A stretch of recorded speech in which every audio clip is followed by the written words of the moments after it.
नमस्ते दोस्तों, आज हम पढ़ेंगे डॉक्टर तुलसीराम की आत्मकथा मुर्दहिया का छठा अनुक्रम, चले बुद्ध की राह। भविष्य में दार्शनिक उड़ान के हिसाब से 9वीं कक्षा की पढ़ाई एक नया मोड़ बनकर आई। अनेक अध्यापक, अनेक गुण, प्रिंसिपल धर्मदेव मिश्र आजमगढ़ के वीर रस के प्रसिद्ध कवि श्याम नारायण पांडे के गांव डुमरांव के रहने वाले थे। स्मरण रहे कि वीर रस में लिखी गई हल्दी घाटी नामक रचना के चलते श्याम नारायण पांडे को काफ़ी प्रसिद्धि मिली थी। हल्दी घाटी की ये पंक्तियाँ आज भी लाखों लोगों की जबान पर थिरकती रहती है। रणबीर चौकड़ी भर भर चेतक बन गया निराला था, राणा प्रताप के घोड़े से पड़ गया हवा का पाला था। धर्मदेव मिश्र स्वयं कवि थे। कवि होने के नाते उन्होंने अपना उपनाम कमलेश रखा था। अपनी कक्षा में उनका कोई निर्धारित कोर्स नहीं था, किंतु कभी कभी यूं ही वे कक्षा में आकर हिंदी साहित्य से संबंधित किसी भी विषय पर बहस करने लगते थे। उनकी ऐसी कक्षाएं अत्यंत रोचक हुआ करती थी। एक दिन उन्होंने बताया कि कैसे हिंदी भाषी लोगों को छोटा सा तथा बड़ा सा के बीच लिखते या बोलते समय फर्क करना नहीं आता। उदाहरण के लिए उन्होंने गाकर एक जुमला सुनाया, साईं के सरपतवा में शांत बोलेला, साईं मारे सिटकुनिया से सब सपासप। यह जुमला सुनते ही कक्षा में ठहाका गूंज उठा। परिणाम स्वरूप खाली समय में बच्चे हमेशा इसी जुमले को प्रिंसिपल साहब के लहजे में गाते रहते थे। प्रिंसिपल साहब की एक अन्य रोचक आदत थी। जाड़े के दिनों में कागज की पूंछ बनाकर सूरज की तरफ आसमान में देखते हुए वे अपनी नाक में डाल डाल कर चलते हुए बार बार छींका करते थे। इसका भी असर यह हुआ कि स्कूल के अधिकतर छात्र लेजर के समय मैदान में जाकर उन्हीं की तरह नाक में कागज डालकर छींकने लगे थे। कमलेश जी भक्ति साहित्य में कृष्णाश्रयी शाखा के बड़े प्रशंसक एवं अनुयायी थे। गोपियों द्वारा यमुना में नहान तथा कृष्ण द्वारा उनके कपड़ों की चोरी कर पेड़ पर चढ़ जाने वाले दृश्य को वे इतना रोचक बना देते थे कि हर छात्र किसी न किसी गोपी के वस्त्र चुराने की कल्पना में मशगूल हो जाता था। इस संदर्भ में स्कूल से सटा हुआ पोखरा काल्पनिक यमुना में तब्दील हो जाता था। इसी बीच स्कूल के पास वाले मंदिर में एक विचित्र साधु आए। वे औरतों की तरह बड़े बड़े बाल बढ़ाए हुए थे, किंतु दाढ़ी मूछ सफाचट थी। वे आभूषणों से लदे हुए थे, पैरों में पायल, हाथों में बड़े बड़े गुजहे, कमर में चांदी की करधनी, गले में मंगलसूत्र, कानों में तरकिया, नाक में नथुनी आदि वे पहने हुए थे। उनकी मांग में सिंदूर भी था, किंतु परिधान के नाम पर आधुनिक बिकनी की तरह उनकी लंगोटी ने उन्हें आकर्षण का केंद्र बना दिया था। हम सब मंदिर जाकर उन्हें देर तक घूर घूर कर देखते रहते। जब भी वे मंदिर से निकलकर पोखरे में नहाने जाते, लड़कों का हुजूम उनके पीछे हो जाता। ये युवती की तरह उनकी चाल, आंखों की भाव भंगिमा तथा हाथों के इशारे अप्राकृतिक होने के बावजूद बड़े लुभावने लगते थे। प्रिंसिपल साहब हमारी कक्षा में आकर बताए कि उक्त साधु बाबा कृष्णाश्रयी शाखा के भक्तों में सखी संप्रदाय से संबंधित थे। उन्होंने यह भी बताया कि सखी संप्रदाय वाले लोग अपने को कृष्ण की पत्नी के रूप में जीवन भर अभिनीत करते रहते हैं। ये साधु बाबा उस मंदिर में 1 महीने तक रहे, किंतु जाने के बाद उनकी स्त्रीलिंग वाली लुभावनी बोली सबको उदास छोड़ गई। ये कुछ ऐसी घटनाएं थी जिसके चलते साहित्य में सौंदर्य शास्त्र के प्रति मेरी रुझान का सूत्रपात हुआ। हमें हिंदी पढ़ाने वाले एक अध्यापक पारसनाथ पांडे थे, जो राहुल संकृत्यायन के गांव कनैला के रहने वाले थे। वे कक्षा में अक्सर बताते थे कि राहुल संकृत्यायन बचपन से ही घर से भाग गए थे तथा कम्युनिस्ट बनकर रूस में रहते थे। उनका यह भी कहना था कि राहुल गौ मांस खाते हैं तथा हिंदू धर्म के विरोधी हैं। वे राहुल जी का प्रसिद्ध पुस्तक ओल्गा से गंगा का नाम देकर कहते हैं कि इनके अलावा उन्होंने सैकड़ों किताबें लिखी है राहुल संकृत्यायन के बारे में।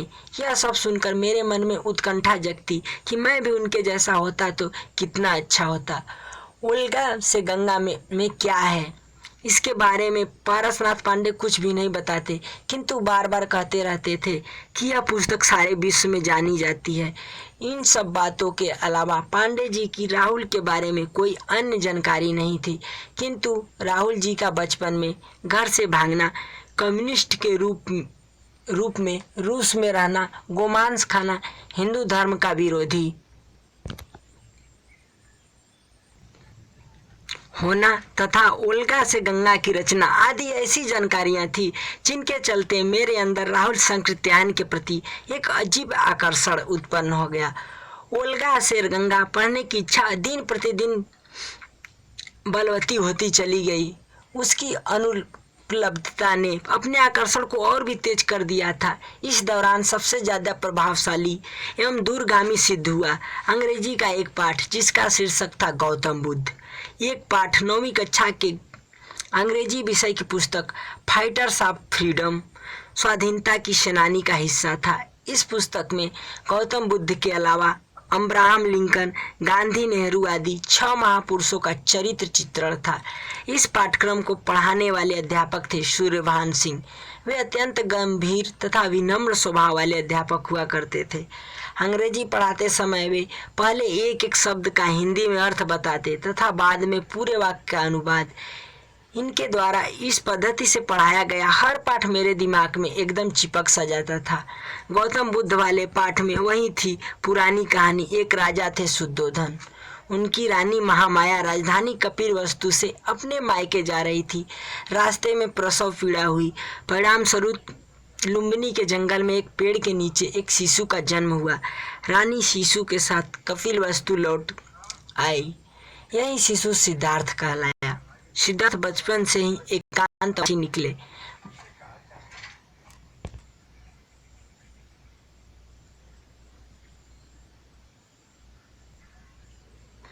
बड़े होने पर एक दिन रथ पर सवार हो अपने सारथी के साथ घूमने निकले। इस दौरान उन्होंने एक जर्जर बूढ़े, एक गंभीर रूप से बीमार तथा एक मृत व्यक्ति को देखा। सिद्धार्थ को प्रश्न के उत्तर में सारथी से जवाब मिला कि हर व्यक्ति की यही गति होती है।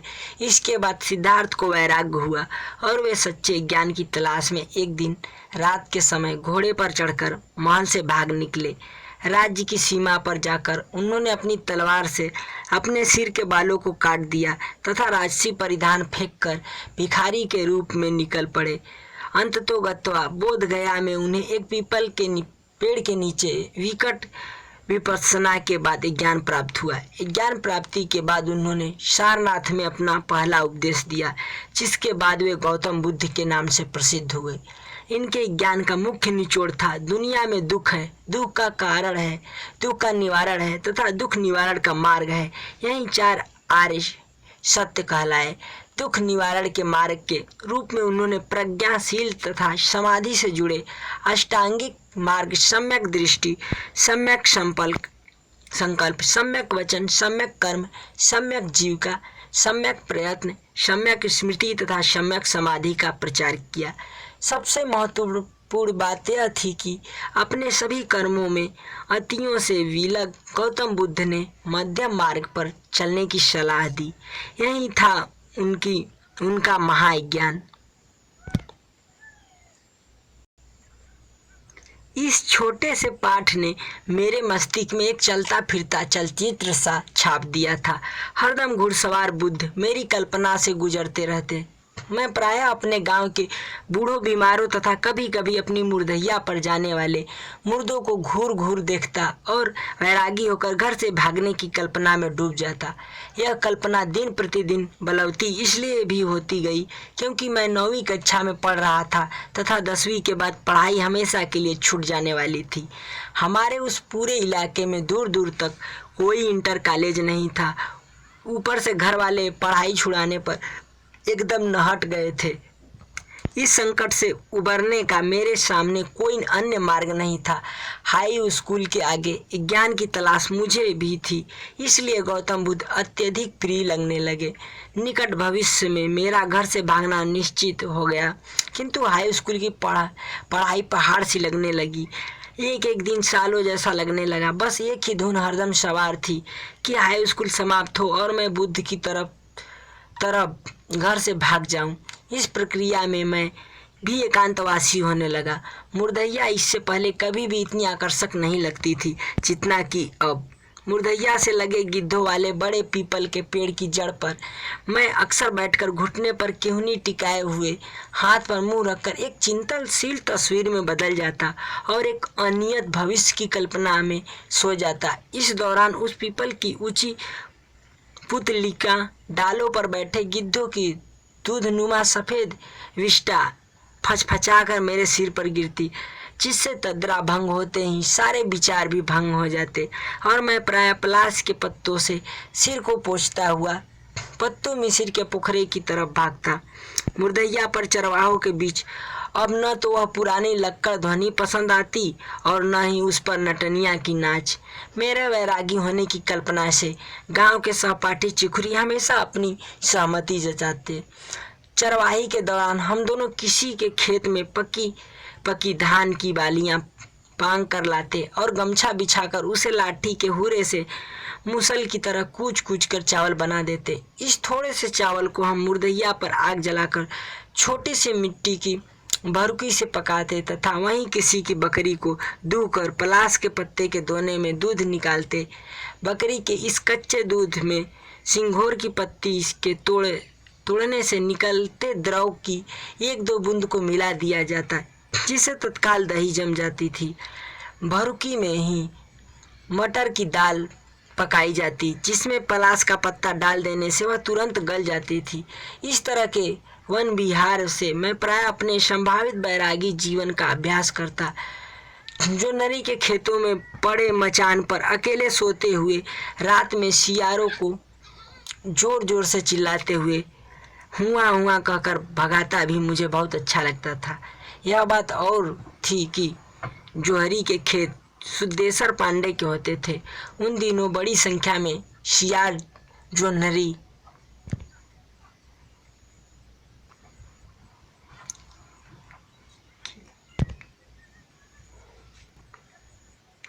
की अधकची बालियों को खा जाते थे, अतः गांव वाले सियारों से बहुत चिढ़ते थे। इस चिढ़ के कारण सियार देखते ही लोग उन्हें दूर दूर तक दौड़ा लेते थे। उन दिनों सन 1963 के जाड़ों के दिन थे। हमारे घर का एक पुराना बूढ़ा बैल था जो यह हरवाही के काम नहीं आता था। वह जब भी जमीन पर बैठता तो उठ नहीं पाता था। उसे चारा देने के लिए उठाने के लिए दो व्यक्ति उसके पेट के नीचे बांस की काड़ी डालकर ऊपर की तरफ तानते, तब जाकर वह उठ पाता था। इस बैल को घर वाले बुढ़ऊ दादा कहते थे। अंततोगत्वा एक दिन बुढ़ऊ दादा चारों पैर फैलाकर जमीन पर ऐसे पड़ गए कि बांस की काड़ी से उठकन देने के बावजूद उठ नहीं पाए। उनके मुंह से झाग निकल रहा था। चौधरानी चाची तथा मेरी माँ समेत घर की कई महिलाएं बुढ़ऊ दादा को घेर कर घूरने लगी। बुढ़ऊ दादा के चारों पैर एकदम तनेन हो गए। जाहिर है कि अब वे इस दुनिया से जा चुके थे। मुर्दैया पर कर्मकांड स्वरूप मुन्नर चाचा ने एक बार फिर मेरी सहायता से चमड़ा छुड़ाया। बाकी के काम में गिद्धों ने अपनी महारत दिखानी शुरू कर दी। इस बार मुन्नर चाचा ने मुझसे कहा कि डांगर के पास सियारों को नहीं आने देना, क्योंकि वे बुरी तरह नोच नोच कर खा जाते हैं। बुढ़ऊ दादा जैसे पुराने बैल के प्रति हमारे घर वालों की यह एक अजीब संवेदनशीलता थी, अतः मेरे साथ गांव के कुछ अन्य चरवाहे शाम तक सियारों को खदेड़ खदेड़ कर भगाते रहे। धीरे धीरे गिद्धों ने बुढ़ऊ दादा के मांसपिंड को कंकाल में बदल दिया। कल्पना में मैं इस कंकाल पर बार बार मांस चर्म चढ़ाकर बुढ़ऊ दादा को जिंदा कर बांस की काड़ी से उठकन देकर खड़ा करने की कोशिश करता। अपनी इस कल्पना की नाकामी से मैं बार बार निराश हो जाता था। अंततोगत्वा चौधरानी चाची के कथा अनुसार मैं बुढ़ऊ दादा के कंकाल से दो बड़ी बड़ी तलवार नुमा पसलियाँ लेकर घर आया। वे पसलियाँ नए सिरे से ब्राह्मणों से संभावित लड़ाई में दलितों की सुरक्षा की गारंटी थी। 9वीं कक्षा की पढ़ाई समाप्त होते होते मेरे जीवन की भावी दिशा भी निर्धारित हो चुकी थी। दर्शन से संबंधित कोई भी सामग्री मुझे बहुत प्रभावित करने लगी थी। इस दौरान 14 अप्रैल 1963 को चिरैयाकोट थाने से सूचना आई कि प्रख्यात विद्वान महापंडित राहुल संकृत्यान का निधन हो गया है, इसलिए दोपहर बाद स्कूल में छुट्टी रहेगी। उनकी मृत्यु की खबर से हमारे स्कूल में मातम छा गया था। सारे बच्चे राहुल के बारे में अधिक से अधिक सुनना चाहते थे, किंतु अफसोस यह था कि पारसनाथ पांडे द्वारा दी गई उन पुरानी जानकारियां के अलावा नया कुछ भी नहीं था। उस दिन हम बड़े दुखित मन से घर आए थे। इसके तुरंत बाद 9वीं कक्षा के इम्तिहान हुए और हम 10वीं में चले गए। साथ ही मई जून से गर्मी की छुट्टियां हो गई। पिताजी ने छुट्टियों में मजदूरी करने के लिए मुझे विवश कर दिया था। अतः अधिकतर समय मैं गन्ने की सिंचाई के लिए सुदेश्वर पांडे का राह ठाकता रहा।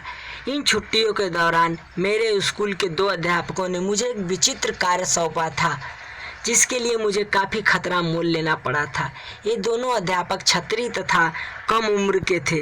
इन दोनों अध्यापकों से हमारी कक्षा की एक छत्री छात्रा का बेहद लगाव हो गया था।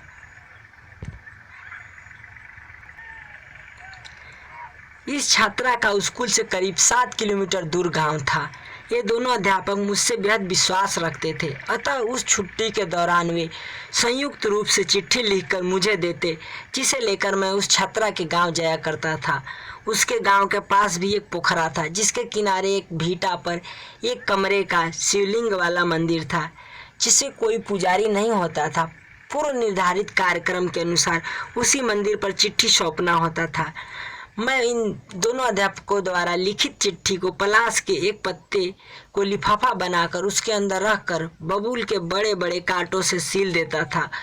उन दिनों प्राय लोग पलाश के पत्ते में फूल लपेटकर मंदिरों में पूजा के लिए जाया करते थे, इसलिए मैं भी चिट्ठी की पहचान मिटा देने के हिसाब से पलाश के पत्ते के दोने में उसे पूजा के फूलों की शक्ल दे देता था। पोखरे के पास गन्ने के खेत थे। मैं उन्हीं गन्ने के फसलों के बीच छिपा रहता था। इस बीच पोखरे के मंदिर के पास उस छात्रा को आते देख मैं जल्दी से उन दोने को वहीं फेंककर पुनः गन्ने के खेत में आ जाता था तथा उस छात्रा द्वारा जवाब में लिखी हुई चिट्ठी को वापस लेकर उन अध्यापकों को सौंप देता था।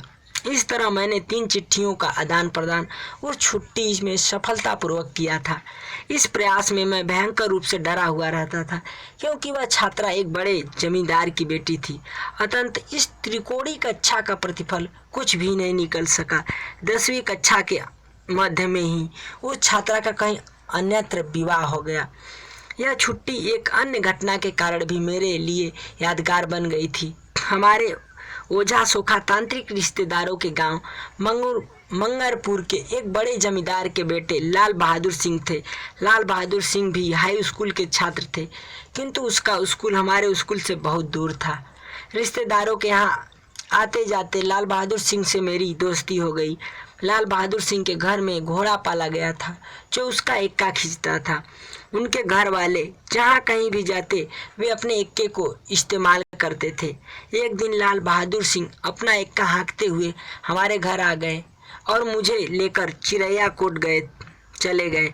लाल बहादुर सिंह कम उम्र में ही भयंकर शराबी बन गए थे, अतः उन्होंने चिरैयाकोट थाने के पास स्थित देसी शराब के ठेके से 1 बोतल शराब खरीदी। उन्होंने एक मीट की दुकान से 1 किलो मीट भी खरीदा। वहीं चिरैयाकोट मोड़ पर सड़क के किनारे आरा लगाकर एक मिट्टी के घड़े में खड़े मसाले वाला मीट पकाना शुरू कर दिया। एक अन्य हड़िया से चावल पकाया गया। लाल बहादुर सिंह ने उस दिन मेरी इच्छा के विरुद्ध मुझे एक तरफ से जबरन शराब पिलाई। पहला घूंट आज भी याद है। उसकी कड़वाहट से सुनसुनी चढ़ गई थी, किंतु थोड़ी देर बाद जब नशा चढ़ना शुरू कर दिया तो स्वेच्छा से पीने की रफ्तार बढ़ गई।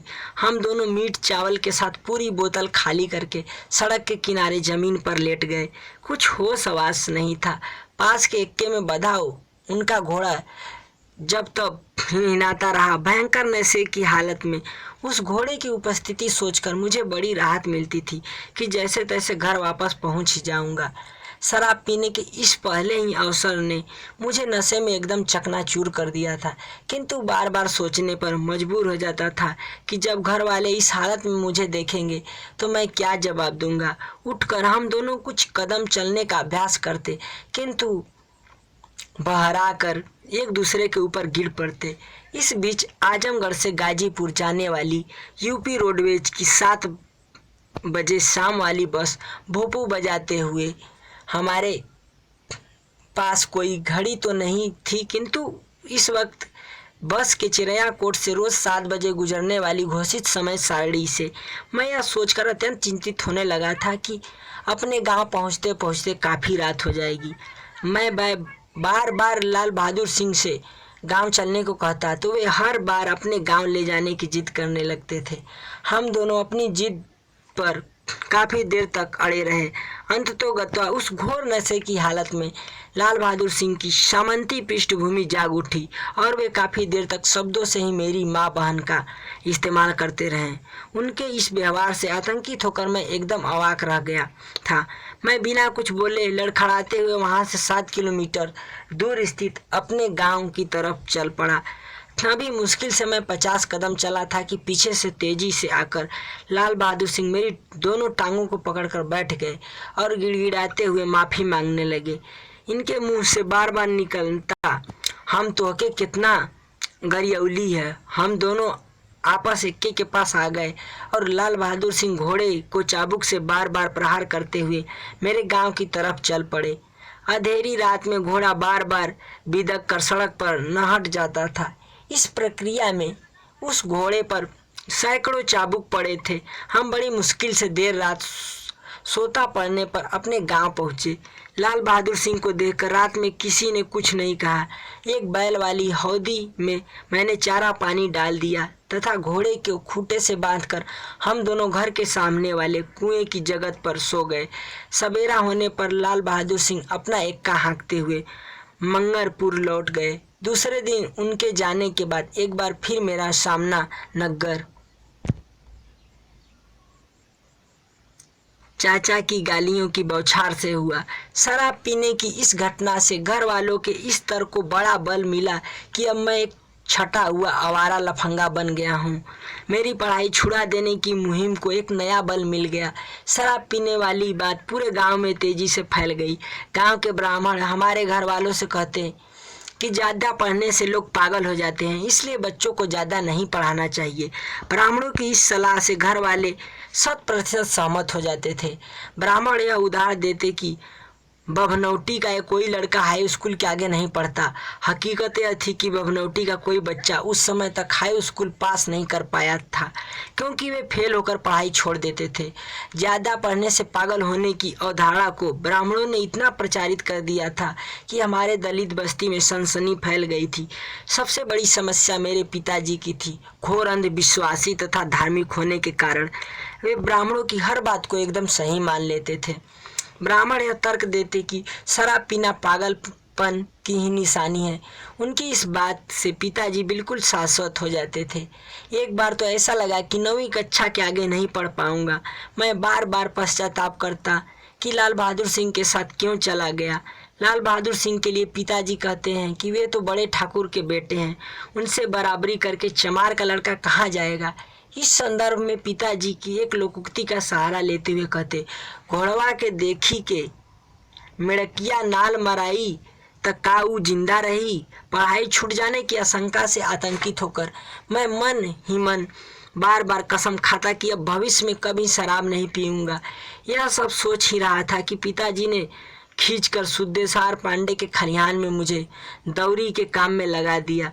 दोनों बैलों को जुआठे में नाद कर जौ तथा गेहूं आदि के बाली समेत डंठलों को कुचलने के लिए गोलाई में हाँका जाता था, जिसे दौरी कहते थे।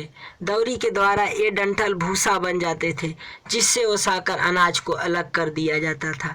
दौरी करते समय बैलों के मुंह को जाबी यानी रस्सी से बनी जाली से बांध दिया जाता था, ताकि वे जौ गेहूँ खा न सके। दौरी एक बड़ा उबाऊ काम होता था, जिसमें बैलों को दिन भर हाँकना पड़ता था। गर्मी की छुट्टियां बीतने वाली थी तथा जुलाई 1963 से कक्षा 10 की पढ़ाई शुरू होने वाली थी, किंतु मेरा भविष्य एकदम अनिश्चित हो गया था। घर वाले सर्वसम्मति से पढ़ाई छुड़ाने का प्रस्ताव पारित कर चुके थे। मेरे सामने यह बड़ा गंभीर संकट था। मुझे दुखित देखकर मेरी माँ फूट फूट कर रोने लगती थी, किंतु वह अभी बेबस थी।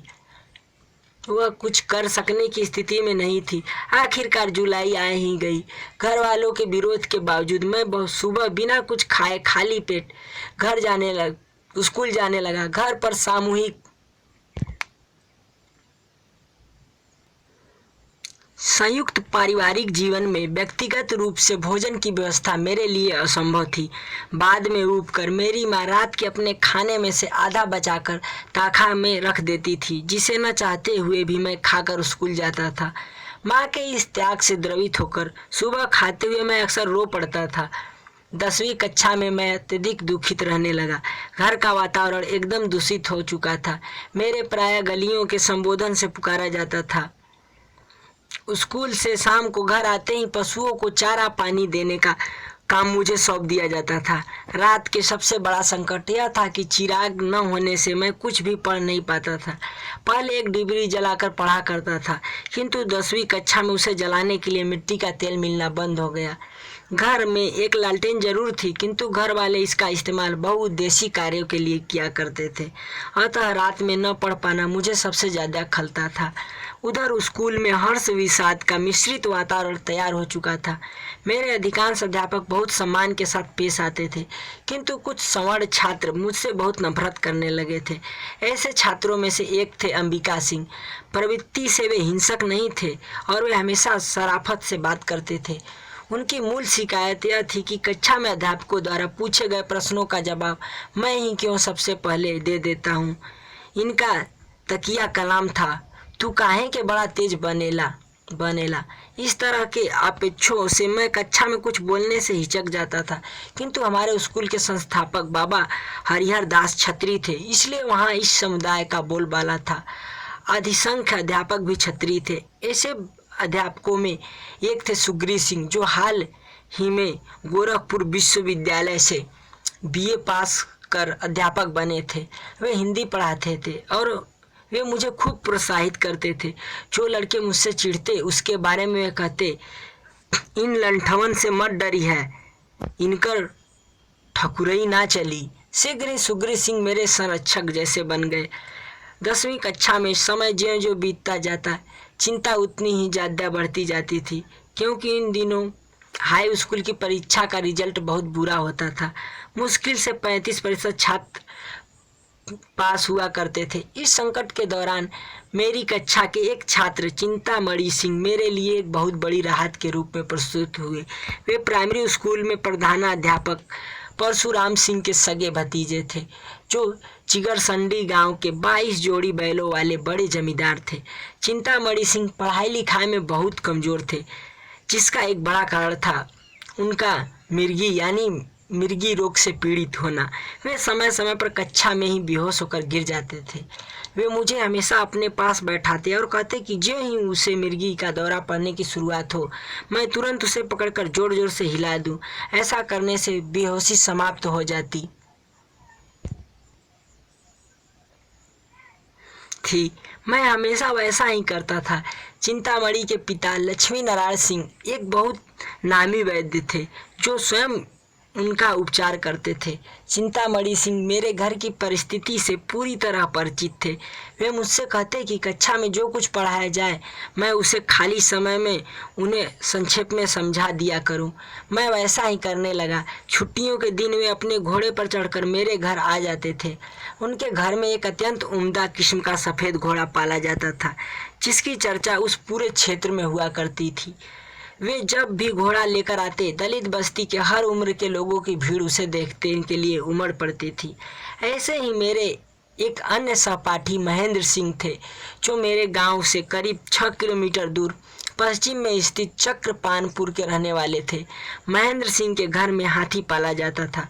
वे भी कभी कभी अपने महावत के साथ हाथी पर बैठकर मुर्दैया के जंगल स्थित पीपल तथा बरगद की डालियां काटकर ले जाने के लिए हमारे गांव आते थे। पत्ते समेत इन डालियों को हाथी बड़े चाव से खाते थे। महेंद्र सिंह अपने गांव लौटते हुए हाथी पर बैठे बैठे मेरे घर के सामने आ जाते और मुझसे मिलकर वापस जाते। इन दो बड़े हाथी घोड़े वाले जमींदारों के लड़कों के चलते दलित बस्ती में मेरी इज्जत काफ़ी बढ़ गई थी, किंतु घर वालों की निगाह में आवारागर्द हो गया था। ऐसे ही एक रविवार के दिन चिंतामणि सिंह घर आए। मैं उस दिन सुदेशर पांडे के खेत को जौ की बुआई के बाद समतल करने के लिए हेंगा चलाने गया था। साथ में पिता भी थे। घर पर मेरी अनुपस्थिति के दौरान नग्गर चाचा ने मेरे लिए अनेक अपशब्दों का प्रयोग करते हुए उन्हें बताया कि मैं सुदेशर पांडे के खेत पर गया हूँ। चिंतामणि सिंह अपना घोड़ा लिए पूछते हुए सुदेशर पांडे के खेत पर आ गए। उस दिन वे बहुत द्रवित हो गए थे। वे मुझे लेकर मेरे घर के दक्षिण में स्थित गुदिया नामक सिवान के पास कुएं पर बैठकर बड़ी देर तक बात करते रहे।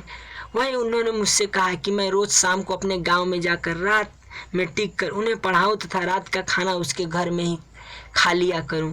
यह एक ऐसा प्रस्ताव था जिसे सुनकर मैं एकदम आश्चर्यचकित रह गया, किंतु मेरी खुशियों का ठिकाना नहीं था। मैं घर के जंजाल से छुटकारा पाना चाहता था। साथ ही इस बात को भी खुशी थी कि वह मेरी माँ को रात में अधपेटवा खाना से कुछ राहत मिल जाएगी। उन्हीं दिनों स्कूल के मंदिर पर दशहरे का मेला लगा हुआ था। परंपरा के अनुसार इलाके के कई जमींदार अपने हाथी घोड़ों के साथ मेले की दौड़ में हिस्सा लेते थे। चिंतामणि सिंह के चाचा बहुत अच्छे घुड़सवार थे। उस मेले में वे अपने घोड़े को हवा की तरह उड़ाते थे। इसी मेले के दूसरे दिन से मैं रोज शाम को करीब 1.5 घंटे पैदल चलकर चिंतामणि सिंह के गांव जिगर संडी चला जाता था। उसका एक बहुत बड़ा मकान था, जिसके बंगले में एक बहुत बड़ा लंबा चौड़ा अलग से बरामदा था, जिसमें उनके 22 जोड़ी बैल बांधे जाते थे। उसी बरामदे से सटे 3-4 कमरे थे। एक कमरे में उसका घोड़ा बंधा रहता था। एक अन्य कमरे में रात में उनके 2 दलित मजदूर सोते थे, जो बैलों की देखभाल के लिए रखे गए थे। रात में चिंतामणि सिंह अपने घर में से खाना लाकर एक मजदूर की थाली में डाल देते थे। मैं जब खा लेता था तो वे मजदूरों को खिलाते थे। रात में वे मुझे इतना ज़्यादा खिला देते थे कि सुबह कुछ भी खाने का मन नहीं करता था। रात का खाना खाने के बाद वहीं एक कमरे में कुर्सी टेबल रख गया था, जिस पर बैठकर मैं चिंतामणि सिंह को पढ़ाया करता था। मैं जब भी पढ़ाना शुरू करता वे थोड़ी देर बाद उगने लगते थे। मैं उन्हें जगा जगा कर पढ़ने पर मजबूर करता। वे देर रात बाद सोने के लिए अपने घर के अंदर चले जाते थे और मैं उन्हीं मजदूरों के कमरे में सो जाता था। सवेरा होते ही मैं अपने गांव वापस आ जाता था। इसके बाद मैं स्कूल जाता था। वे गणित, रेखा गणित तथा अंग्रेजी में बहुत कमज़ोर थे। वैसे मैं हाई स्कूल में निर्धारित 5 विषयों को बारी बारी से उन्हें रोज़ पढ़ाता था, किंतु उक्त तीनों विषयों पर विशेष ध्यान देता था, क्योंकि उन दिनों सबसे ज़्यादा छात्र इन्हीं विषयों में फेल हो जाते थे। रात में पढ़ाते समय सबसे रोचक बात यह होती थी कि बगल में बंधा हुआ उसका घोड़ा बीच बीच में हिनहिना उठता था, जिसे सुनकर मेरा पूरा ध्यान घुड़सवार होकर घर से भागते हुए गौतम बुद्ध की तरफ चला जाता था तथा इस समय के लिए मैं एक गंभीर दार्शनिक सोच में तल्लीन हो जाता था। घर से भागने की कल्पना बार बार जागृत हो जाती थी। स्वतः स्फूर्त ढंग से यह विचार भी उत्पन्न होता रहता था कि चिंतामणि सिंह का घोड़ा चुराऊं और उस पर बैठकर बुद्ध की तरह भाग जाऊं। ऐसा सोचते सोचते मैं एकदम गंभीर हो जाता था। ऐसा देखकर चिंतामणि सिंह बार बार गंभीरता का कारण पूछते। मैं उन्हें हर बार बहका देता और कहता कि कोई कारण नहीं है। इसी तरह चिंतामणि सिंह के घर पर एक अन्य दृश्य मुझे बहुत आकर्षक लगता था। उसके 22 जोड़ी बैल की एक कतार में गड़ी हंडियों में एक साथ चारा खाते हुए बड़ा मोहक दृश्य पैदा कर देते थे। उनके सारे बैल हष्ट पुष्ट होते थे। आज जब से मैं उसके 22 जोड़ी बैलों को याद करता हूँ, जो अचानक मेरे दिमाग से सुत पीटक में वर्णित प्राचीन कौशल क्षेत्र का वह ब्राह्मण याद आ जाता है, जो अपने 14 बैलों की चोरी के चलते बहुत दुखित रहा करता था। एक बार उसके गांव के पास गौतम बुद्ध ठहरे हुए थे। किसी ने उस ब्राह्मण से कहा कि वह बुद्ध के पास चला जाए तो उसका दुख समाप्त हो जाएगा सकता है, क्योंकि बुद्ध दुखों पर विजय प्राप्त करके हमेशा सुखी रहते हैं। जब वह ब्राह्मण बुद्ध से मिलने जा रहा था तो रास्ते में सोच सोच कर बड़बड़ाता जाता कि बुद्ध शायद इसलिए सुखी रहते होंगे क्योंकि उनके 14 बैल चोरी नहीं हुए होंगे, या वे इसलिए सुखी होंगे क्योंकि उनके अन्नागार में चूहे व्यायाम नहीं करते होंगे, या वे इसलिए सुखी होंगे क्योंकि उनकी कुटिया में उड़स यानी खटमल नहीं पड़े होंगे, या वे इसलिए सुखी होंगे क्योंकि उनकी पत्नी रोज सुबह पाद प्रहार से उन्हें जगाती नहीं होगी, आदि आदि। इस तरह दिसंबर 1963 तक करीब 3 महीने तक मैं उन्हें पढ़ाने जिगर संडी जाता रहा। उधर महीने से में एक बार मंगलपुर वाले लाल बहादुर सिंह अपना एक्का लिए मेरे घर स्कूल पर अवश्य आ जाते थे और वहीं से मुझे लेकर बहरगंज बाजार चले जाते थे। बरहलगंज बाजार में भी एक देसी शराब खाना था जहाँ बैठकर लोग देर रात तक शराब पीते रहते थे। उन दिनों ऐसे शराब खानों में 2 प्रकार का मिट्टी का भरूका होता था, एक छोटा तथा दूसरा उससे दुगुना बड़ा। छोटे भरूके में 8 आने तथा बड़े में 1 रुपये की शराब मिलती थी। इन भरूकों को लोग चुक्कड़ कहते थे। शराब खाने के सामने विभिन्न प्रकार के चिकनों के ठेले लगे रहते थे। चने की मसालेदार घुघरी, तली हुई कलेजी तथा मछली आदि को चिकना कहते थे। पहली बार शराब पीने की घटना से उत्पन्न परिस्थिति के कारण मैं बिल्कुल डरा हुआ रहता था, किंतु न जाने क्यों लाल बहादुर सिंह की आत्मीयता के चलते मैं उन्हें मना नहीं कर पाता था और हमेशा उनके साथ चल देता था। मैं उनके विनती करता कि बड़ा चुक्कड़ नहीं पी पाऊंगा, इसलिए मेरे लिए छोटा तथा अपने लिए बड़ा चुक्कड़ लाते। विभिन्न चिकनों के साथ मैं 2 छोटे चुक्कड़ पीता, किंतु लाल बहादुर सिंह 4 बड़े चुक्कड़ पी जाते थे। इस तरह वे मुझसे खिलाने पिलाने में खूब खर्च करते। वे जब भी मुझे बरहगंज के शराब खाने में ले जाते, वे वहीं से सीधे चिंतामणि के गांव चला जाता था। ऐसे अवसरों पर वे मुझे रात का खाना खिलाकर सो जाने के लिए कह देते थे। बहने पढ़ल जाई, यह कहकर वे स्वयं सोने चले जाते थे। चिंतामणि सिंह का जिक्र होते ही मेरी माँ शंकर भगवान की प्रार्थना करते हुए उनकी मिर्गी ठीक हो जाने की गुहार लगाती रहती थी। सन 1964 का नया साल आने वाला था और आगामी मार्च में 10वीं कक्षा की फाइनल परीक्षा होने वाली थी। मुश्किल से 2 महीना बाकी था, इसलिए चिंतामणि सिंह की चिंता हद से ज़्यादा बढ़ गई थी। उन्होंने एक नया सुझाव मेरे सामने रखा। जैसा कि हमने पहले बताया कि वे हमारे स्कूल के पास वाले प्राइमरी स्कूल के प्रधानाध्यापक परशुराम सिंह उसके सगे चाचा थे, जो उनके संयुक्त परिवार में रहते थे। चिंतामणि सिंह ने मुझसे कहा कि उसके गांव आने जाने में मुझे काफ़ी समय लग जाता है, इसलिए उसी प्राइमरी स्कूल पर टिक कर रात में पढ़ाई की जाए। अतः वे अपने चाचा से रोज़ स्कूल बंद हो जाने के बाद चाबी ले लेते थे। उन्हीं के गांव के 2 अन्य लड़के तेज बहादुर सिंह तथा मोहम्मद हनीफ ने भी वहीं टिक कर मुझसे पढ़ने की इच्छा जाहिर की। चिंतामणि सिंह का एक नौकर उनके घर से रोज शाम को चावल, दाल, आटा, सब्जी आदि लेकर प्राइमरी स्कूल पर आ जाता था तथा रात को खाना वहीं पकाकर हम सबको खिलाता था। इस भोजन व्यवस्था के दौरान चिंतामणि सिंह एक दिन अपने घर से 32 साल पुराना चावल लाकर पकवाए। उस दिन उन्होंने इस तथ्य को रहस्य उद्घाटन किया कि उनके घर में 30 साल से कम पुराना चावल कभी नहीं खाया जाता। उन्होंने यह भी बताया कि एक परंपरा के अनुसार उनके घर में सन 1932 से लेकर तब तक यानी 1964 तक हर साल के मनोमन चावल अलग अलग मिट्टी से बने बड़े बड़े कूड़ों में रखे हुए थे। इनकी संपन्नता का यह छोटा नमूना था, किंतु इस 32 साल पुराने चावल का स्वाद बड़ा कड़वा था, जो सिर्फ मसालेदार सब्जी से ही खाया जा सकता था। जब मैंने अपनी माँ को बताया कि चिंतामणि सिंह ने मुझे 32 साल पुराना चावल खिलाया, तो उसकी प्रतिक्रिया थी, इतना पुरान चाउर में तो ढोला रेंगत हुई है।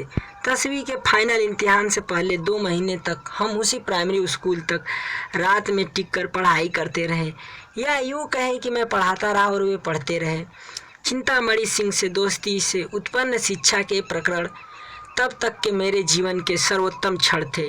सबसे ज़्यादा मेरी माँ यह सोचकर बहुत राहत महसूस करती थी कि मुझे खाने के लिए अच्छे अच्छे व्यंजन मिल रहे थे। इस बीच में अपने घर का विषैला वातावरण लगभग भूल गया था। इस दौरान एक बड़ा संकट आया था। 10वीं के फाइनल इम्तिहान के लिए फॉर्म भरे जा रहे थे। कुल 30 रुपये फीस जमा करना था। उन दिनों 30 रुपये एक बड़ी धनराशि थी। मेरी जैसी उस परिस्थिति में इतना धन उपलब्ध होना निश्चित रूप से एक बड़ा संकट था। घर से किसी तरह की सहायता पहले से ही बंद हो चुकी थी। मेरी दुर्दशा देखकर वही हिंदी वाले अध्यापक सुग्रीव सिंह ने मेरे द्वारा बिना किसी आग्रह के स्वयं 30 रुपये फीस के रूप में जमा कर दिए।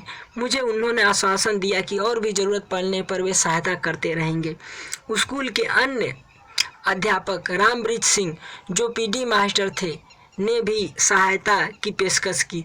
स्कूल में उसकी ख्याति एक सुरीले गायक के रूप में थी। रामवृक्ष सिंह भी सुग्रीव सिंह की तरह मेरे साथ बड़े सम्मान से पेश आते थे। मैंने रामवृक्ष सिंह से कोई आर्थिक सहायता नहीं ली, किंतु उस चिंताजनक संकट की घड़ी में ये दोनों अध्यापक मेरे लिए बहुत बड़े प्रेरणा के स्रोत सिद्ध हुए।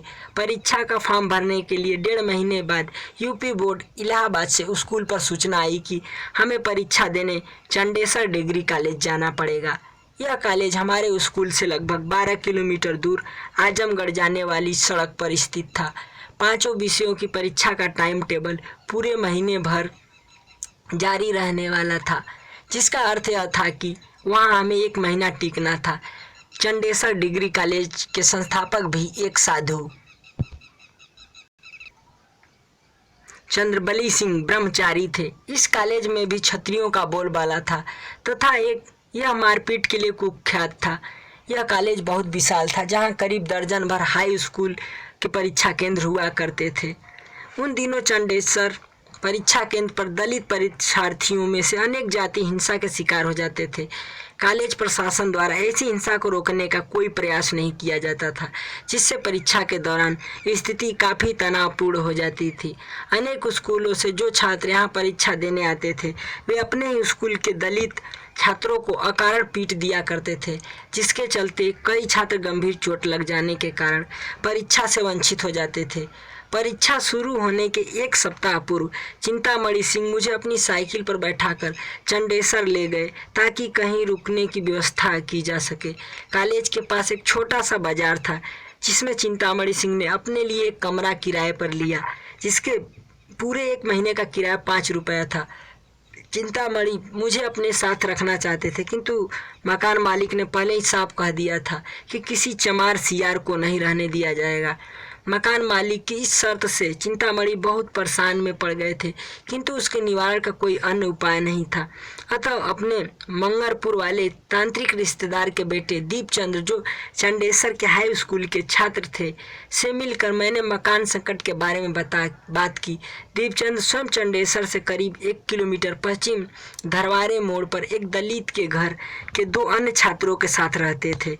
वे मुझे चंडेसर कॉलेज के दक्षिण में स्थित दलित बस्ती में ले गए। यह बस्ती काफ़ी विशाल थी, जिसमें कई संपन्न परिवार रहते थे। ऐसे ही एक परिवार के मालिक थे रूपराम। वह मुफ्त में मुझे पूरी परीक्षा के दौरान अपने घर में रखने पर राजी हो गए। रूपराम परीक्षा के दौरान दलित छात्रों की समस्या से पूरी तरह परिचित थे।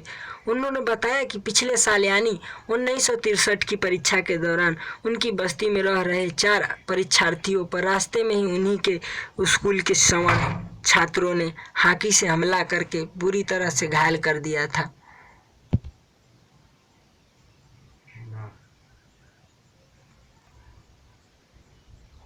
यद्यपि मेरी किसी से दुश्मनी नहीं थी, किंतु तत्कालीन वातावरण से मैं काफ़ी भयभीत हो गया था। रहने का इंतजाम हो जाने के बाद मैं चिंतामणि सिंह के साथ घर वापस चला आया। हमारी परीक्षा 4 मार्च 1964 को शुरू होने वाली थी, अतः हमें 2 दिन पहले परीक्षा स्थल पर पहुंचना था, जिसके लिए मुझे पूरे 1 महीने के राशन पानी का इंतजाम करना था। मेरे घर का पूरा बृहद संयुक्त परिवार मेरे खिलाफ असहयोग पर उतारू था। मेरी माँ 10-15 दिन तक सुदेशर पांडे के यहाँ किए गए काम के बदले मिलने वाली बनी उन्हीं के घर छोड़ रखी थी ताकि वह इम्तिहान स्थल पर मेरे खान पान के काम आ सके। बनी में मिले जौ को लाकर मेरी माँ ने जाता में पीस कर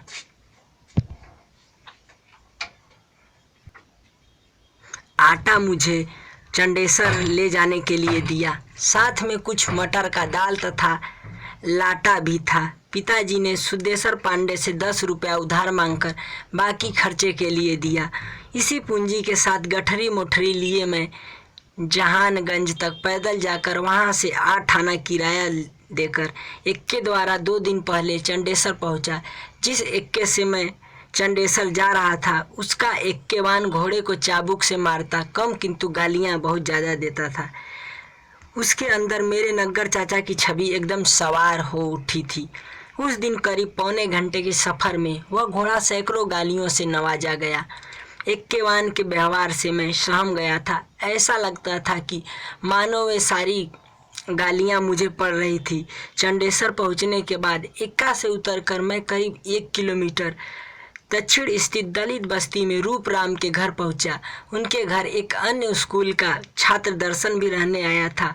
हम दोनों अपना खाना उसके घर के सामने ईंट चूल्हे पर लकड़ी जलाकर बता देते थे। 4 मार्च को अंग्रेजी की परीक्षा होने वाली थी। चिंतामणि सिंह ने परीक्षा के 1 दिन पूर्व शाम को मुझे अपने निवास पर बुलाया था ताकि मैं परीक्षा की तैयारी करा सकूं। मैं निर्धारित समय पर उनके निवास पर गया तो देखा कि पहले से ही तेज बहादुर तथा मोहम्मद हनीफ वहाँ मौजूद थे, किंतु सबसे चौंकाने वाली उपस्थिति थी हीरालाल की, जो मुझे बात की बात में गालियां दे पड़ते थे। मुझे देखते ही हीरालाल ने कहा, कारे चमरा त येहो आ गई ले। इस पर मैंने उनसे कहा कि आप मुझसे इस तरह क्यों बात करते हैं। मेरा इतना कहना था कि हीरालाल मेरे ऊपर शेर की तरह झपट पड़े और जब तक चिंतामणि सिंह उन्हें पकड़ते वे तब तक मुझे 4 चाटे लगा चुके थे। वे वही हीरालाल थे जो मुझे बुलाने के लिए हमेशा चमरा चमरा शब्द का इस्तेमाल किया करते थे। चिंतामणि के निवास से जाने के पहले उन्होंने मुझे यह कहकर धमकाया कि देखत हुए तू कैसे इम्तिहान दे लिया। हीरालाल के व्यवहार से मैं बहुत डर गया था। उस समय जाति हिंसा के लिए कुख्यात चंडेसर मेरे लिए साकार हो उठा। इस घटना से मैं इतना आहत हुआ कि चिंतामणि के लिए इम्तिहान की पूर्व संध्या पर कोई तैयारी नहीं करवा सका। बड़े दुखित मन से मैं आंसू बहाते हुए उस राम के घर वापस आ गया। मुझे अत्यंत परेशान देखकर वे कारण पूछने लगे। हिचकते हुए मैंने घटना बयान कर दी। वैसा सुनते ही रूपराम उठकर खड़े हो गए और पास पड़ोस के लोगों को बुलाने लगे। वे कहते रहे कि अभी बस्ती में 10-15 आदमी लाठी भाला लेकर चलते हैं और उसका हाथ पैर तोड़कर वापस आ जाते हैं। बिरादरी के लइकनवन के ई गुंडवा हर साल पीटी देहले, ए पर रोक लगे के चाहिए। ऐसा करते हुए रूपराम अपने घर के अंदर चले गए और लाठी के लगे एक नुकीले भाले के साथ बाहर आ गए। उस दिन रूपराम का रूप देखते ही बनता था। वे अत्यंत उच्चैतित थे। यद्यपि वे मेरे लिए बिल्कुल नए थे, किंतु दलित समुदाय के प्रति उनकी एकजुटता बेजोड़ थी। यदि मैं रूपराम की उत्तेजना का जरा भी शिकार हो जाता तो उस दिन हीरालाल की खैर नहीं थी। मैं बार बार यही सोचने लगा कि यहाँ तो रूपराम सबसे निपट लेंगे, किंतु जब वापस गांव चला जाऊंगा तो फिर क्या होगा। इसलिए मैंने रूपराम को जैसे तैसे शांत किया। मैंने जब उनसे यह कहा कि यदि हम हिंसक लफड़े में फंस गए तो शायद हाई स्कूल की परीक्षा ठीक से नहीं दे सकेंगे और सब कुछ चौपट हो जाएगा। मेरी इस बात से सहमत होकर उन्होंने मारपीट वाला अपना इरादा छोड़ दिया।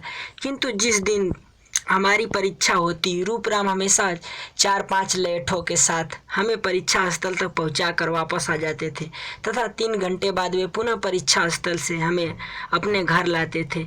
इस तरह चंडेसर के उस अपरिचित वातावरण में रूपराम मेरे लिए एक विश्वस्त संरक्षक सिद्ध हुए। सबसे ज़्यादा डर परीक्षा के अंतिम दिन यानी 28 मार्च 1964 को था, क्योंकि अंतिम दिन का परीक्षा के बाद हिंसक गतिविधियां काफ़ी बढ़ जाती थी। उस दिन हमारी अर्थशास्त्र की परीक्षा थी जो दोपहर बाद होने वाली थी। पूरी परीक्षा के समय रूपराम अपने दल बल के साथ चंडेसर कॉलेज के बाहर सड़क पर विद्यमान रहे। 5 बजे परीक्षा समाप्त होते ही वे मुझे लेकर अपने घर आए। वास्तव में मैं हीरालाल के व्यवहार से मनोवैज्ञानिक स्तर पर बहुत भयभीत हो गया था। वह भय इतना ज़्यादा खतरनाक था कि मैंने डर के मारे परीक्षा के दौरान चिंतामणि सिंह के निवास पर उन्हें इम्तिहान की तैयारी के मदद करने से एकदम मना कर दिया। इसका एक कारण यह भी था कि हीरालाल चिंतामणि सिंह के निवास से थोड़ी दूर पर ही रहते थे। सबसे ज़्यादा डर इस बात का था कि यदि अपने खिलाफ जाति हिंसा के चलते कोई पेपर छूट गया तो भविष्य की सारी योजनाएं धरी की धरी रह जाएंगी। चंडेसर के एक महीने के प्रवास के दौरान मैं गौतम बुद्ध और हीरालाल के बीच किसी सर्कस के छुलानट की तरह इधर से उधर उछलता रहा। अंतिम परीक्षा के बाद मैं 29 मार्च 1964 को चंडेसर से वापस अपने गांव धर्मपुर लौट आया। मैं पहली बार इतने लंबे समय तक घर से बाहर रहा। मेरी माँ और दादी मेरी अनुपस्थिति में बहुत चिंतित रही, अतः घर वापस आने सबसे ज़्यादा सुखी उन्हीं दोनों को हुई। इस इम्तिहान के बाद पूरे 3 महीने की छुट्टियां थी, किंतु भविष्य पूर्णतः अनिश्चित। बड़ी बेकरारी से परीक्षा फल का इंतजार होने लगा था, जो मध्य जून के आसपास निकलने वाला था। सबसे बड़ी चिंता इस बात की थी कि 10वीं के बाद पढ़ाई की कोई आशा नहीं थी, क्योंकि हमारी करियाल में कोई इंटर कॉलेज नहीं था, जिसका मतलब यह था कि सिर्फ चंडेसर या आजमगढ़ में टिक कर पढ़ना संभव हो सकता था। कुल मिलाकर यह सब कुछ मेरे लिए असंभव था। यही चिंता मुझे खाए जा रही थी। इस लंबी छुट्टी के दौरान पिता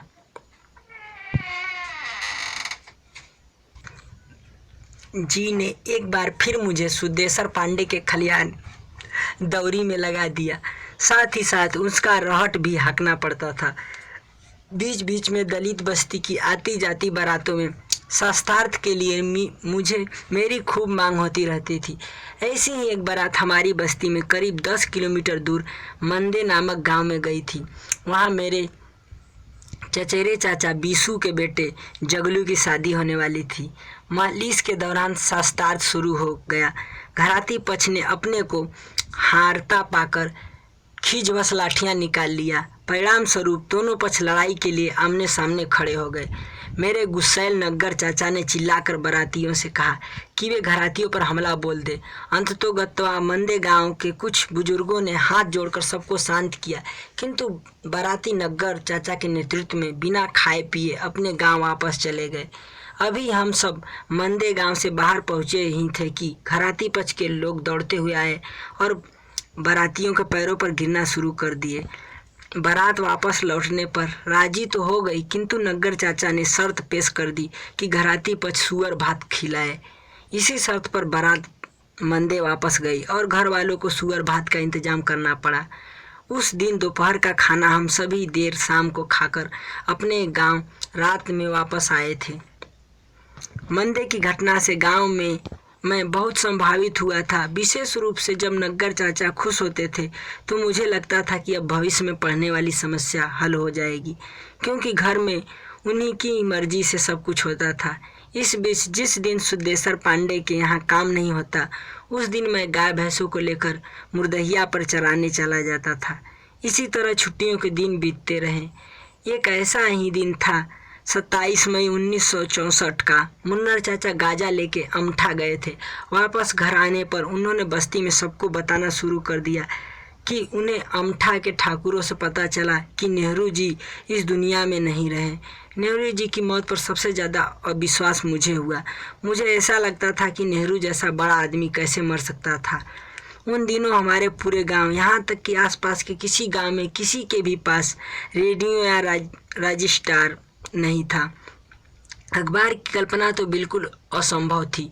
अतः सूचना का कोई साधन न होने से अटकलबाजियों का बाजार गर्म था। किंतु शाम होते होते चारों तरफ गांवों में यह खबर फैल गई। व्यक्तिगत रूप से मैं नेहरू जी के मृत्यु से बहुत दुखित हुआ था। उस दिन गांव के कई ब्राह्मणों ने रात का खाना नहीं खाया। 7 साल पूर्व 1957 के आम चुनावों के दौरान कौड़ा तापते मुन्नर चाचा द्वारा नेहरू के बारे में बताई गई वे बातें कि वे रूस से सीखकर समूही खेती, चकबट के बाद हकबट तथा योजना आदि लागू करेंगे, मुझे बार बार याद आती रही। इस बीच हाई स्कूल के परीक्षा फल के निकलने का दिन नज़दीक आ रहा था, जिसके कारण मानसिक तनाव अपनी चरम सीमा पर थी। उन दिनों परीक्षा फल देखने आजमगढ़ जाना पड़ता था, क्योंकि परीक्षा फल सैकड़ों पन्नों का मोटा गजट होता था, जिसमें नाम तथा रोल नंबर दोनों होता था। ऐसा गजट शहर के कुछ अखबार विक्रेता खरीदकर अपने पास रोडवेज स्टेशन जैसे सार्वजनिक स्थानों पर रखकर एक एक छात्र से 8 आना लेकर परीक्षा फल दिखाते थे। इस संदर्भ में एक अफवाह उड़ी कि 6 जून 1964 को परिणाम आने वाला है। मेरे जैसे तमाम छात्र भागे भागे जहानागंज पहुँचे। वहाँ आजमगढ़ से आने वाले हर एक एक्का सवार पैसेंजरों से हम सभी पूछते रहे कि परीक्षा फल आया है कि नहीं। नकारात्मक उत्तर पाकर हमें बड़ी निराश होती थी। इस तरह 6 जून से लेकर लगभग 2 सप्ताह तक हम प्रतिदिन जहानगंज जाते रहे और शाम तक वहीं रहकर पैसेंजरों से नकारात्मक उत्तर पाते रहे। परीक्षा फल के इंतजार के दौरान जहानगंज के एक विचित्र साधु छात्रों के लिए सबसे बड़े आकर्षण के केंद्र बन गए थे। जहानगंज बाजार तथा आजमगढ़ जाने वाली सड़क के बीच एक बगीचा था। वहीं एक पेड़ के नीचे साधु बाबा रहते थे। उनकी विशेषता यह थी कि वे संपूर्ण मौनव्रती थे, किंतु सबसे ज़्यादा हैरत में डालने वाली बात यह थी कि वे वर्षों से 24 घंटे खड़े रहते थे। वे खड़े खड़े ही सोया करते थे। वे 2 नज़दीक वाले पेड़ों में एक मोटा रस्सा बांध रहे थे। कभी कभी उसी रस्से पर अपना सिर लटकाकर आराम कर लेते थे। कुछ पूछने पर वे एक स्लेट पर खड़िया से लिखकर उत्तर देते थे। हमेशा खड़े रहने के कारण लड़के उन्हें खड़खड़िया बाबा कहते थे। मैं भी अन्य लड़कों के साथ खड़खड़िया बाबा के यहाँ चला जाता था और उनसे पास होने के लिए आशीर्वाद मांगता। बाबा लिखकर दिखाते कि हम पास हो जाएंगे। धीरे धीरे खड़खड़िया बाबा के यहाँ छात्रों की भारी भीड़ जमा होने लगी। अतः बाबा ने एक एक का उत्तर देने के बदले स्लेट पर यह लिखकर कि तुम सभी पास हो जाओगे पेड़ पर टांग दिया। जाहिर है बाबा उत्तर लिखते लिखते उब गए थे। आखिरकार परीक्षा फल निकलने के एक दिन पहले जहानगंज में आजमगढ़ से लौटते हुए एक छात्र ने बताया कि कल यानी 18 जून 1964 को परिणाम अवश्य ही प्रकाशित हो जाएगा। उस दिन मैं पड़ोस के गांव मठिया के कुबेर राम, जो प्राइमरी स्कूल के अध्यापक थे, से साइकिल लेकर परीक्षा फल देखने आजमगढ़ रवाना हो गया। अभी मैं चंडेसर तक पहुंचा था कि घनघोर बारिश होने लगी। चंडेसर के बाहरी हिस्से में सड़क पर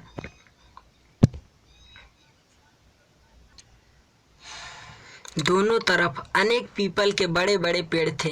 मैं बुरी तरह भीग गया था। वहीं एक पीपल की घनी छाया के नीचे मैं खड़ा होकर पानी बंद होने का इंतजार करने लगा। अचानक मैंने देखा कि हमारे स्कूल के सहपाठी कर्मवीर सिंह उल्टी दिशा यानी चंडेसर से आते दिखाई दिए।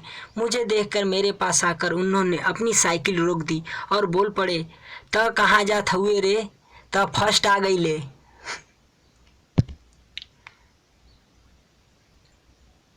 हुए उन्होंने यह भी बताया कि चंडेसर कॉलेज के गेट पर एक आदमी 8 आना लेकर परीक्षा फल दिखा रहा है।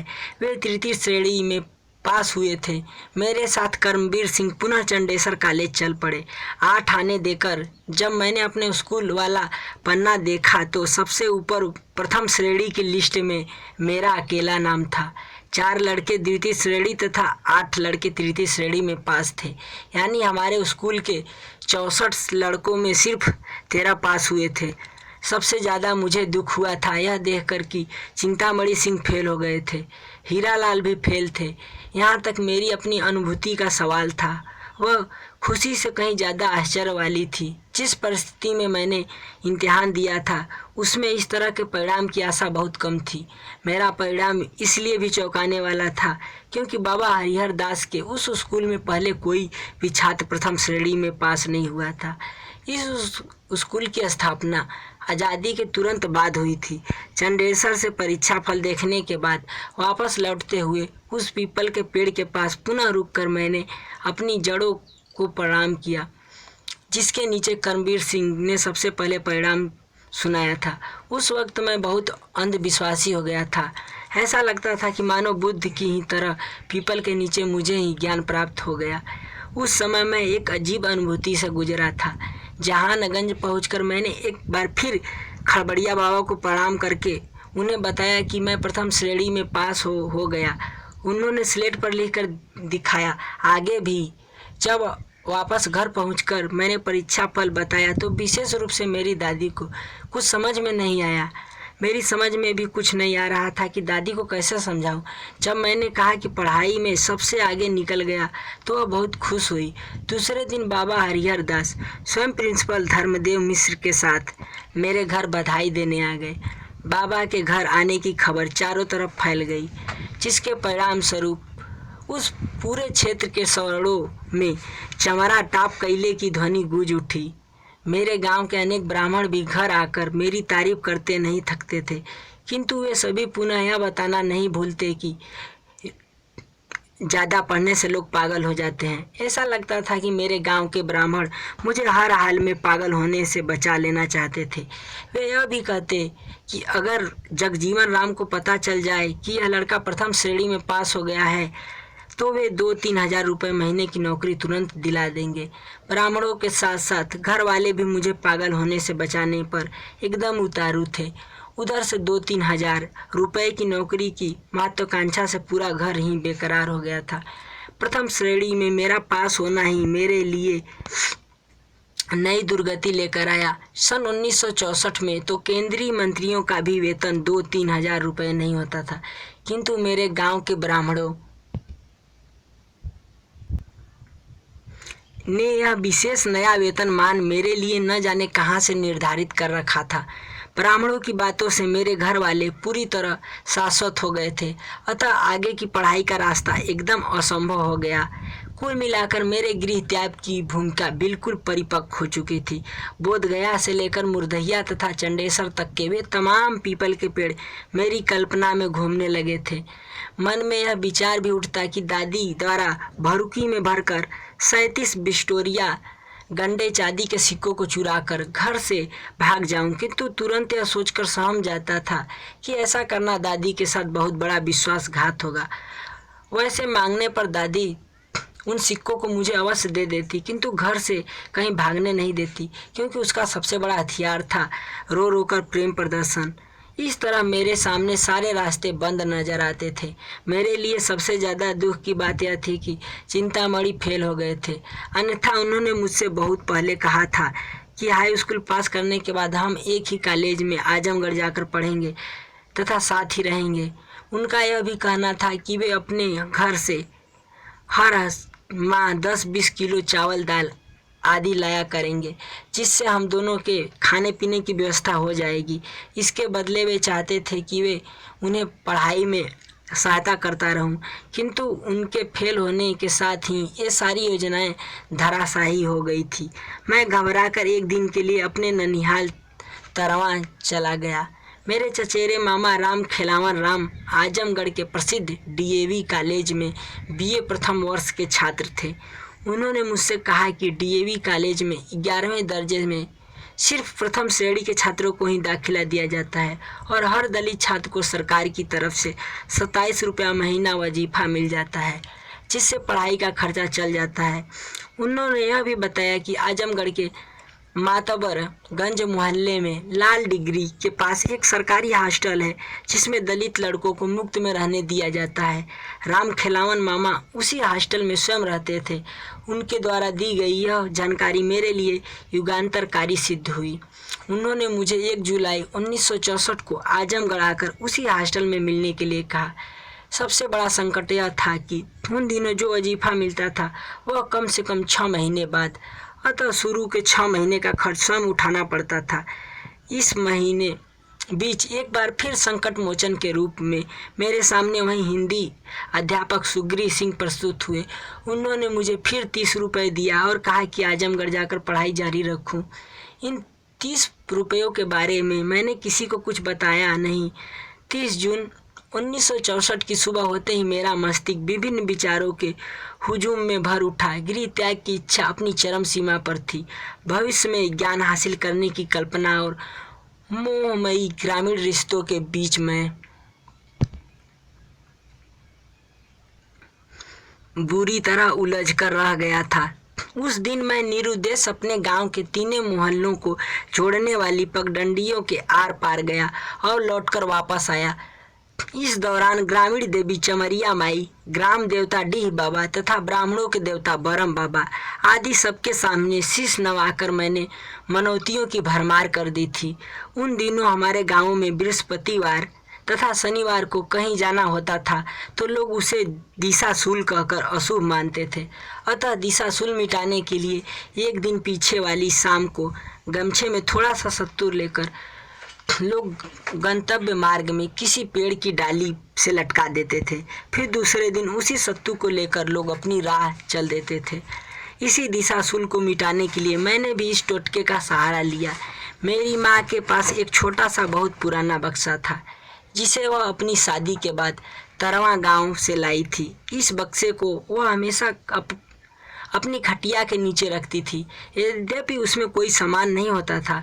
घर से भागने की पूर्व संध्या में मैंने रसोई के अंदर गगरी में रखे सत्तू में से 2 मुट्ठी निकालकर चुपके से एक चिथड़े में बांध कर माँ के बक्से में रख दिया तथा अंधेरा होते ही उस बक्से को सबकी नज़र से बचाते हुए ले जाकर नटनिया की झोपड़ी में यह कहकर रख दिया कि कल बरहगंज बाजार से कुछ सामान लाना है, इसलिए आज दिशाशूल मिटाने के लिए ऐसा कर रहा हूँ। इस बक्से की चोरी मैंने इसलिए की थी ताकि घर से भागने के बाद मैं उसमें आटा, दाल आदि खाद्य सामग्री रख सकूं। दूसरे दिन 1 जुलाई 1964 की सुबह हमेशा की तरह उस भैंसऊर में सोकर उठने के बाद मैंने गीता के 5 श्लोक पढ़े और कलकत्ता से भंडारी चाचा द्वारा लाए गए रामचरितमानस को लेकर घर वालों की नज़र से बचते हुए नटनिया की झोपड़ी पहुंच गया। वहां रखे बक्से में रामचरितमानस, गीता तथा हाई स्कूल की मार्कशीट को मैंने बंद कर दिया। उसमें 2 मुट्ठी सत्तू तो पहले से ही था। उन्हीं चोरी के सामानों के साथ बक्से को काख में दबाए मैं आजमगढ़ की ओर चल पड़ा। अभी मैं बिल्कुल से 50 कदम मुर्दैया के बाईं वाली पगडंडी पर चला था कि पीछे से दौड़ते हुए नटनिया ने आवाज़ दी, ओहर कहाँ जात हुए रे बाबू, तय बहरगंज लाए खातिर टोटका कैले रहले। जाहिर है बहरगंज जाने के लिए मुर्दैया के दाएं वाली पगडंडी का सहारा लेना पड़ता था। जब मैंने कहा कि जहानगंज के बाजार से सामान लाना है तो उसे एकदम विश्वास नहीं हुआ। वैसे मेरे पूरे गांव वालों को आभास हो चुका था कि अब मैं यहाँ ठहरने वाला नहीं था। अतः नटनिया को भी ऐसा लगा कि मैं गांव छोड़कर भाग रहा था। इसलिए उसने कई बार इस बात को दोहराया कि अब लौटी के ना आइबे कारे बाबू। वह मुझे बातों में जितना उलझाती जाती मैं उतना ही डरता जाता, क्योंकि आशंका थी कि किसी घर वाले ने देख लिया तो शायद भाग नहीं पाऊँ। देर हो रही थी। ऐसा कहकर मैं तेजी से आगे चल पड़ा। क्षण भर के लिए नटनिया वहीं खड़ी रही और शायद मेरे द्वारा पढ़ाई गई अंग्रेजी अब भूल गई थी, इसलिए बोल पड़ी, पिपरा पे गिधवा बैठल हुए। उसके द्वारा बके गए इस वाक्य ने मुझे एकाएक विचलित कर दिया था। गिद्ध हमारी मुर्दैया की अमूल्य निधि थे। किसी जीव का प्राण चाहे जैसे भी निकले, उसके संपूर्ण अस्तित्व को हमेशा के लिए मिटा देने की क्षमता तो सिर्फ उन्हीं गिद्धों में थी। उस जंगल में मैं जैसे जैसे आगे बढ़ रहा था, मुर्दैया पीछे छूटती चली जा रही थी और साथ ही छूट रहे थे इस प्रिय स्थली के अनगिनत यादों के ढेर। गौतम बुद्ध के लिए जो स्थान था आम्रपाली का, संभवतः वहीं थी मेरे लिए नटनिया। इन सब के बीच मेरे मस्तिष्क पर हावी हो गई मेरी असगुन वाली छाया। चेचक से जिस दाईं आँख की रोशनी चली जाने के कारण लोग मुझे देखकर रास्ता बदल देते थे, उससे भी उतनी ही जलधारा फूट पड़ी थी जितनी की रोशनी वाली आँख से। जंगल की निर्जनता का फायदा उठाकर मैं बेधड़क रुदन प्रक्रिया का शिकार हो गया। इस दौरान से गुजरता हुआ जब मैं गांव की सिवान भरथया की झील के पास पहुंचा तो एकाएक इच्छा हुई कि गांव की जोगी बाबा का आशीर्वाद लेकर आगे बढ़ूं। अतः उस घने जंगल में स्थित झोपड़ी की तरफ मैं मुड़ गया। काख में दबा बक्सा मेरे सिर पर चढ़ चुका था। ऐसे ही आदर्श स्थिति में याद आते हैं सदाबहार क्रांतिकारी चे गुआरा, जो मास्को से डॉक्टरी की पढ़ाई पूरा करके बाद क्रांतिकारी बने थे। क्यूबा की क्रांति के बाद जब वे फिडेल कास्त्रो का मंत्रिमंडल लौटकर लैटिन अमेरिका के अन्य हिस्सों में क्रांति के उद्देश्य से चुपके से भाग रहे थे तो उन्होंने अपनी डायरी में लिखा था, मेरे पैरों के पास 2 बक्से थे, एक में दवाइयाँ भरी पड़ी थी और दूसरे में हथियार। मैंने दवाइयों वाले बक्से को छोड़ दिया और हथियारों वाले बक्से को लेकर गन्ने की घनी फसलों के बीच से जंगल के लिए रवाना हो गया।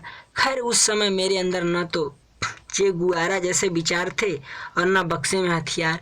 इस बीच जब मैंने जोगी बाबा को उसकी झोपड़ी के पास खड़ा देखा तो उनके पैरों पर गिरने से पहले मेरे मुंह से निकल पड़ा, बाबा। इसके बाद जोगी बाबा ने गाया, जैसन कहत बाड़ा बाबा वैसन जैबा काशी काबा, बड़ सततिया सहबाराम, बड़ सततिया सहबाराम।